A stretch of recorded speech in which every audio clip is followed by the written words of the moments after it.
Celebi ഏവിയേഷന്റെ ground handling കരാർ റദ്ദാക്കിയത് ഡൽഹി ഹൈക്കോടതി ശരിവെച്ചു. കമ്പനിയുടെ താൽപ്പര്യങ്ങളെക്കാൾ ദേശീയ സുരക്ഷയാണ് മുൻഗണന നൽകുന്നതെന്ന് കോടതി ചൂണ്ടിക്കാട്ടി.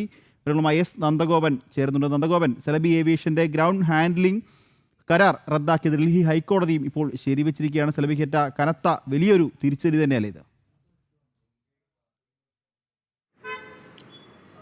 നിഖില്, പ്രധാനമായും ഓപ്പറേഷൻ സിന്ദൂറിനിടെ പാകിസ്ഥാൻ ഭാരതത്തിലേക്ക് പ്രയോഗിച്ച ആയുധങ്ങളിൽ ചിലത് ടർക്കിഷ് നിർമ്മിതമാണ് എന്നുള്ളത് കണ്ടെത്തിയിരുന്നു. ഇതിന് പിന്നാലെ തുർക്കിക്കെതിരെ വലിയ പ്രതിഷേധങ്ങൾ ഉയരുന്ന ഒരു സാഹചര്യമായിരുന്നു ഉണ്ടായിരുന്നത്.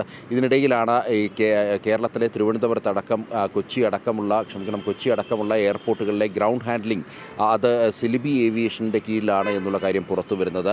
ഇതിന് പിന്നാലെ ഇത് സംബന്ധിച്ചുള്ള അന്വേഷണം കേന്ദ്ര വ്യോമയാന മന്ത്രാലയത്തിൻ്റെ ഭാഗത്തുനിന്നും തുടർന്ന് bureau of civil aviation security ഈ സെലിബി കമ്പനിക്കുണ്ടായിരുന്ന സുരക്ഷാ സർട്ടിഫിക്കറ്റ് റദ്ദാക്കുന്ന സാഹചര്യമുണ്ടായി. ഇതിനെ തുടർന്ന് ഡൽഹി അന്താരാഷ്ട്ര വിമാനത്താവളത്തിലെയും ഹൈദരാബാദിലെയും അടക്കമുള്ള ഭാരതത്തിലെ മുഴുവൻ വിമാനത്താവളങ്ങളിലും ഉണ്ടായിരുന്ന സെലിബിയുടെ ഈ ഗ്രൗണ്ട് ഹാൻഡ്ലിംഗ് കോൺട്രാക്റ്റ് റദ്ദാകുന്ന സാഹചര്യമുണ്ടായി. ഇതിനെതിരെയാണ് സെലിബി കമ്പനി ഡൽഹി ഹൈക്കോടതിയെ സമീപിച്ചത്.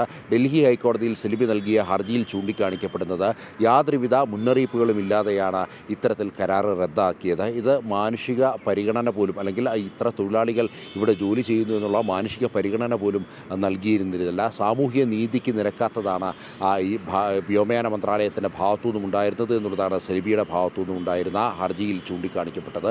എന്നാൽ ഈ കേസ് പരിഗണിച്ച ഹൈക്കോടതി ജസ്റ്റിസ് സച്ചിൻ ദുത്ത അദ്ദേഹം ചൂണ്ടിക്കാണിച്ചത് കമ്പനിയുടെ താല്പര്യങ്ങൾക്ക് വലുതാണ് രാജ്യസുരക്ഷയും രാജ്യ താല്പര്യങ്ങളും എന്നുള്ളതാണ് ഹൈക്കോടതി ചൂണ്ടിക്കാണിച്ചത്. മാത്രമല്ല ഈ ഒരു വിഷയത്തിൽ ഇത് സാമൂഹിക നീതിയല്ല ഇവിടെ പരിഗണിക്കേണ്ടത്, അതിനൊക്കെ അപ്പുറത്തേക്ക് രാജ്യത്തിൻ്റെ സുരക്ഷയാണ് എന്നുള്ള കാര്യം ചൂണ്ടിക്കാണിച്ചുകൊണ്ടാണ് സെലിബി നൽകിയ ഹർജി പൂർണ്ണമായും ഹൈക്കോടതി തള്ളുന്ന സാഹചര്യം ഉണ്ടായത്. ഏതായാലും സെലിബി എന്നുള്ള കമ്പനിക്കേറ്റ കനത്ത തിരിച്ചടി തന്നെയാണ്. പ്രത്യേകിച്ച് പാകിസ്ഥാനുമായി തുർക്കി നടത്തുന്ന രഹസ്യ നീക്കങ്ങൾക്കുള്ള തിരിച്ചടിയാണ്. അതൊരു തരത്തിലും ഭാരതം അംഗീകരിക്കില്ല എന്ന് ഉറക്കെ പ്രഖ്യാപിക്കുന്നതാണ് ഈ ടർക്കിഷ് കമ്പനിയോടുള്ള ഭാരതത്തിൻ്റെ നിലപാട്. നിഖിൽ.